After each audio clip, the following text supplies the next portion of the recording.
other parts of the document that you start actually, well, what exactly or what type of problems, you might say. Like, okay, well, what does that really mean? Well, it gets more specific. So it starts saying that the United Nations stands for. So what does the United Nations promote?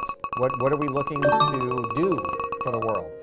Well, one of them is to reaffirm, I'm quoting again, reaffirm faith in fundamental human rights.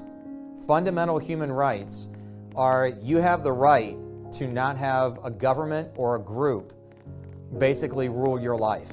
It would be fair to say the United Nations is absolutely 100% against any sort of slavery or bondage anywhere in the world. So human rights, that's going to be a big part of the United Nations.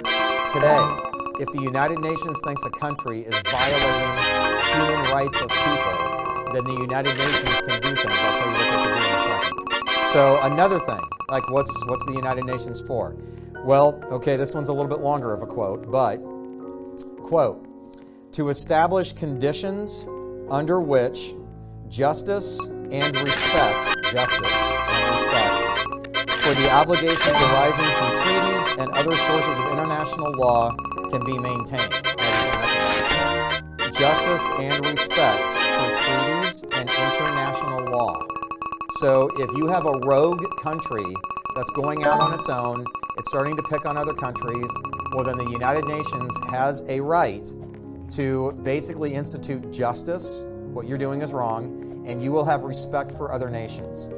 So again, going against starting another world war. So a couple more direct quotes as far as what is the United Nations for. To promote social progress and better standards of life. Social progress, moving society forward. That could be women's rights, moving society forward, okay? Practice, now this one's interesting. Practice tolerance and live together in peace. Practice tolerance. No, you may not like this other group over here because they're not exactly like you. But you know what? You're going to practice tolerance. You're going to be tolerant of somebody. Maybe you don't fully understand them. Maybe you don't agree with what they agree to. But we're going to learn to coexist.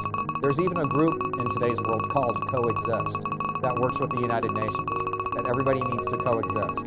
So really, what you're talking about when you're looking at the United Nations, like you're saying, what can they do?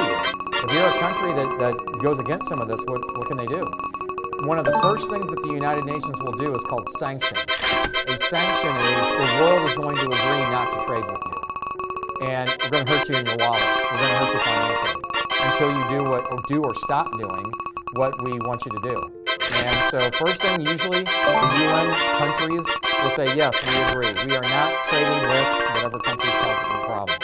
If it gets bad enough, the United Nations has an army. And the army is made up of armies from around the world. And if they have to, they call it a peacekeeping force, is what they call it. The United Nations has been known in certain times to send an army in to settle a dispute, not to necessarily invade, attack, and kill, although that can't happen. It's to restore peace in an area. So now they actually deliver that in the charter. They talk about the UN Army, and they say the armed forces of the United Nations shall not be used save, that means unless, save the common interest. So yes, we have the ability to form a UN Army if we have to, but we will not use the Army unless it is for the common good of the planet, of basically world peace. And again, in the history of the United Nations, they have done that. So when you look at the UN Charter, you look at the primary document, it is the rules of why